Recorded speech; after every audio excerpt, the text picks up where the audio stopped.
Bonjour, je m'appelle Jean-Baptiste et je suis développeur.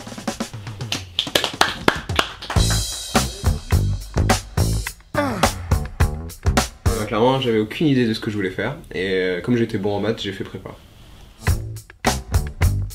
Et qu'est-ce que j'ai fait? J'étais bon en maths, j'ai fait prépa et j'ai fait une école d'ingé et je suis devenu développeur. Clairement pas, j'ai adoré ma formation. C'est à ce moment-là que j'ai su que je voulais devenir développeur. Mais quand j'étais au lycée, j'aurais bien aimé apprendre grâce à des cours en ligne à être développeur. Je sentais que j'aimais ça, mais j'avais pas eu la curiosité jusqu'au bout. Développeur, c'est de savoir retranscrire, de parler un langage que l'ordinateur va comprendre et de retranscrire un logiciel, une application ou un site web, de fabriquer ça. Le premier jour, le lundi, c'est planification, on dit ce qu'on va faire la semaine on travaille, et le dernier jour, on vérifie que ce qu'on a dit qu'on allait faire, il est fait. Ce que j'aime le plus, c'est de savoir trouver la solution la plus élégante et de répondre aux besoins le plus élégamment possible. Le cliché qui est autour du développeur, du gros à barbe avec qui mange des pizzas et qui est dans sa grotte. Tu manges pas de pizza? Si, j'adore ça.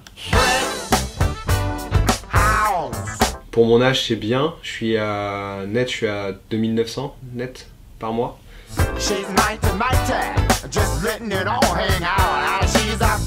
De pouvoir être rapide dans le développement et de répondre le plus rapidement aux besoins et surtout de pouvoir continuer à avancer et donc de pas fabriquer des choses qui vont plus tard te retarder, faire des choses qui marchent pas. Il n'y a pas qu'une seule formation, comme il y a plusieurs types de développeurs, il y a plusieurs formations et tu peux apprendre un peu n'importe quand. Très tôt comme très tard. Ça dépend de son niveau de mathématiques quand même, de niveau mathématiques et de conceptualisation. Toutes les formations qui existent pour tous les degrés de développeurs qui existent. Donc il n'y a pour moi pas qu'un seul diplôme. Ça peut aller de l'école après à post-bac jusqu'à la thèse en informatique et tout ça. Il y a des cours en ligne qui te donnent des...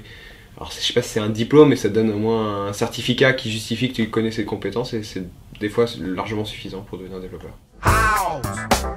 Moi j'ai fait le bac S. Je pense que c'est la voie royale et c'est logique, mais après tu peux venir de d'autres mondes, c'est pas fermé. Je dirais logique, il faut avoir une bonne logique et savoir bien comprendre ce qu'on doit faire. Être organisé, c'est quand même une bonne qualité aussi, quoi.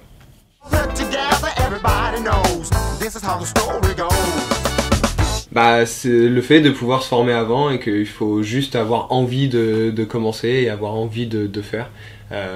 Vraiment commencer tôt. Cette réponse est un peu biaisée parce que c'est grâce au métier de développeur que j'ai découvert cette facette de ma personnalité. Mais en gros, j'aimerais être entrepreneur, donc de monter ma société.